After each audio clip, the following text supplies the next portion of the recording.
En esta ocasión vamos a estudiar las habilidades básicas del pensamiento, las cuales forman parte del proceso psíquico. Hoy les vengo a hablar sobre la inteligencia. Una de las formas más comunes de inteligencia es saber tomar decisiones a la hora del problema para encontrar la solución y poderlo resolver. También otra característica es que está compuesta por varias disciplinas, que es la psicología, pedagogía, filosofía y la neurología. También una característica más es que es una facultad receptiva. Uno de los instrumentos actualmente más utilizados para resolver y medir la inteligencia es los test. La observación es una actividad muy importante al momento de generar conocimientos, juicios y conceptos. Se divide en dos: la pasiva o inesperada y la activa o inducida. La pasiva es una observación no controlada, por lo que generalmente cometemos muchos errores al tratar de hacer nuestras descripciones e incluimos información falsa, solamente para rellenar.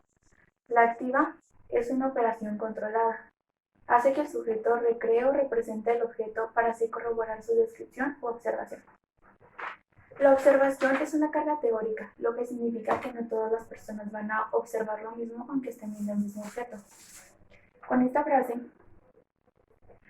Norwood Russell Hanson decía que cada uno de nosotros observamos la realidad dependiendo de la formación, prejuicios o saberes que adquirimos a lo largo de nuestra vida.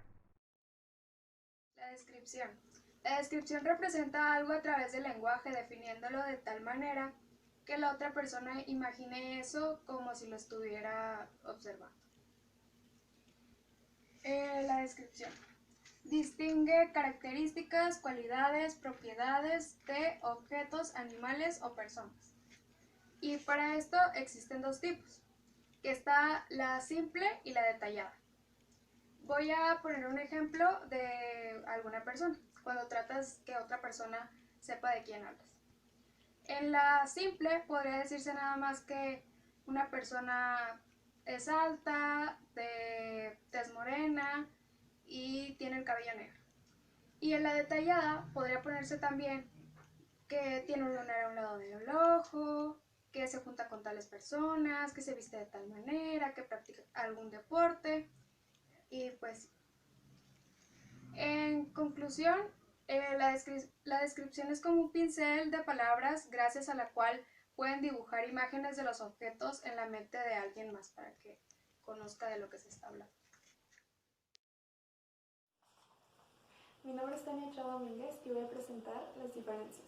La diferencia es la habilidad del pensamiento que distingue las características o cualidades diferentes que hay entre dos entidades, es decir, entre dos seres, objetos o cosas.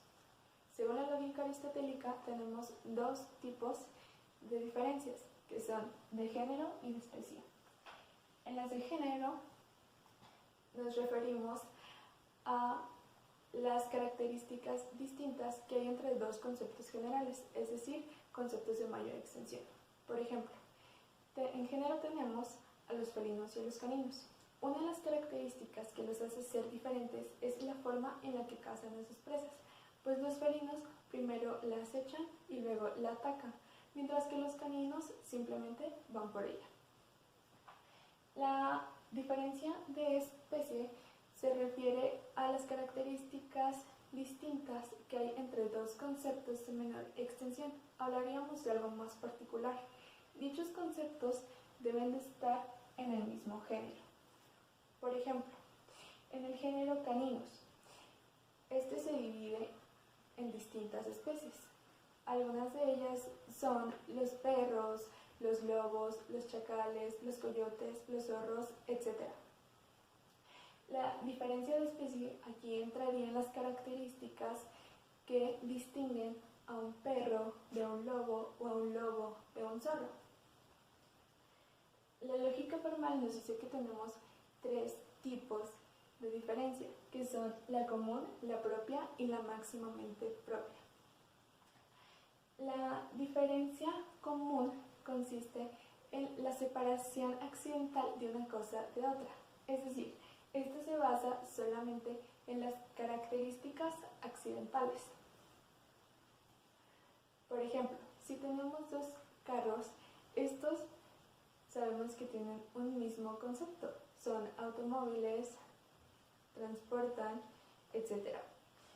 Sin embargo, uno puede ser distinto del otro por el modelo, el color u otras características. La diferencia propia es la separación accidental basada en características inseparables de la entidad. Por ejemplo, si se tiene a una pantera negra y a un león blanco, y una de sus diferencias decimos que es su color, este no puede cambiar en ninguno de los dos, ya que su color lo define su piel y ninguno de los dos lo puede cambiar. Para la diferencia máximamente propia, tenemos que se basa en las características esenciales o supuestamente esenciales de la entidad. Por ejemplo, los seres vivos y los humanos. Bueno, el ser humano tiene la capacidad de razonar, cosa que el resto de los otros seres vivos no. Eso es lo que lo haría diferente. Una de las operaciones básicas del pensamiento es la de encontrar diferencias entre dos entidades. La operación inversa es encontrar semejanzas. Entonces, la semejanza es encontrar similitudes, igualdades o entidades entre dos cosas u objetos que son distintos, pero que comparten semejanzas al mismo tiempo. Hablamos de una semejanza cuando encontramos identidad. Dada una entidad A y B, se encuentra en la misma especificación de A en B. Imagen. Dada una entidad A a la cual se considera la original de la entidad B, donde B es una copia identificable para referirse a A. Y correspondencia. A y B poseen ciertos elementos estructurales, aun cuando A y B son distintos. De esta manera es como sabemos que estamos hablando de semejanzas. También dentro de las semejanzas existen diferentes tipos, como las semejanzas absolutas, que es cuando encontramos la misma característica en dos entidades diferentes. Por ejemplo, la apariencia física de dos gemelos. Están las semejanzas relativas, que es cuando encontramos características parecidas en lo posible en dos entidades diferentes. Es cuando encontramos solamente ciertas cosas que son idénticas o parecidas en distintas entidades. Por ejemplo, las medidas de dos campos de fútbol en dos diferentes ciudades, o el número de llantas en dos distintos coches. Están las semejanzas intrínsecas, que son aquellas propias de los objetos comparados y que ambos comparten. ¿Sí? Por ejemplo, el tomate y el brócoli tienen la semejanza intrínseca de que son vegetales. Las semejanzas funcionales es aquella que es inherente a las funciones desempeñadas por las entidades comparadas. Como su nombre lo menciona, se refiere a las funciones que desempeñan estas entidades. Por ejemplo, la bicicleta y el auto tienen la semejanza funcional de ser medios de transporte, y las semejanzas implícitas son aquellas que se sobreentiende que poseen ambas entidades cuando se comparan. Es decir, son esas cosas que ya sabes que comparten antes de empezar a compararlas. Un ejemplo bastante claro son los jarochos y los norteños. Tienen esta semejanza implícita de ser mexicanos. Discriminación. ¿Te ha pasado que a veces no puedes distinguir entre una idea que adoptaste porque creíste que así debes pensar? ¿Has intentado ir a otro equipo de fútbol o escuchar otra música que no es de tu agrado? Probablemente si no lo has hecho, no hay ningún problema en seguir con el gusto que adoptaste a lo largo del tiempo.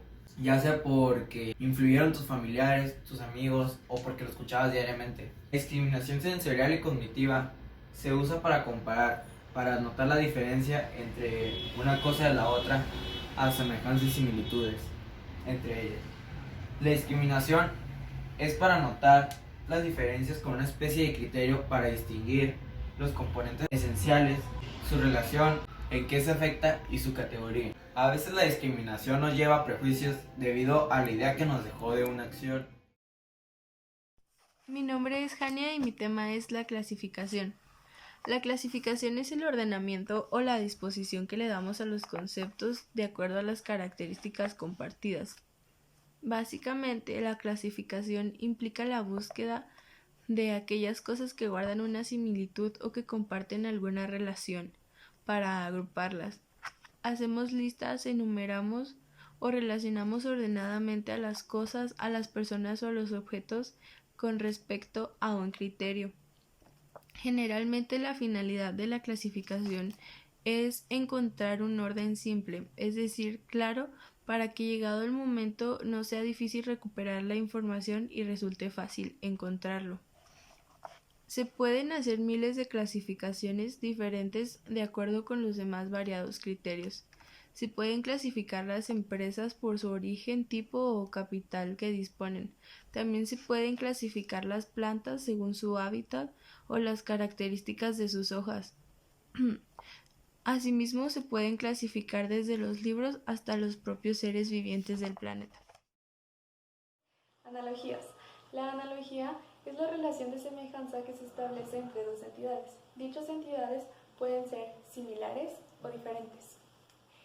A las analogías se les da dos usos, para argumentar y con fines estéticos. En las analogías para argumentar encontramos una entidad conocida y otra desconocida. La entidad desconocida bien podría ser una situación con la que no estamos familiarizados. De esta manera podemos entender la entidad desconocida mediante la relación que establezcamos con la entidad que ya conocemos.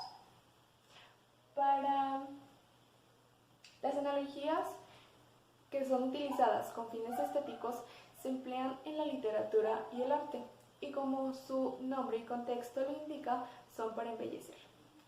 Por ejemplo, en la literatura, una entidad sería la frase que el autor pudiera escribir en sentido figurado, y la otra entidad sería lo que en realidad quiso decir. Yo les hablaré acerca de la inferencia. La inferencia es una forma de razonamiento con que parte de ciertos datos o determinados hechos. Esta descubre las consecuencias en ellos implicadas y formula conclusiones. La argumentación lleva a cabo la realización de un proceso de inferencia, sea este deductivo o inductivo, es decir, llegar a una conclusión partiendo de lo general a lo particular o de lo particular a lo general. En esta se deduce o se infiere a algo. A las proposiciones se les identifica como premisas, las que a su vez constituyen los antecedentes y el conocimiento que se obtiene se le llama conclusión o también se le llama inferencia. La conclusión o consecuente y consecuencia son distintas esta última. Se expresa mediante la forma luego, por tanto, por consiguiente, etc., por lo que forman parte de la relación que se establece entre los juicios, y la conclusión o consecuente es el resultado de la comparación entre los juicios, dando como resultado a la inferencia.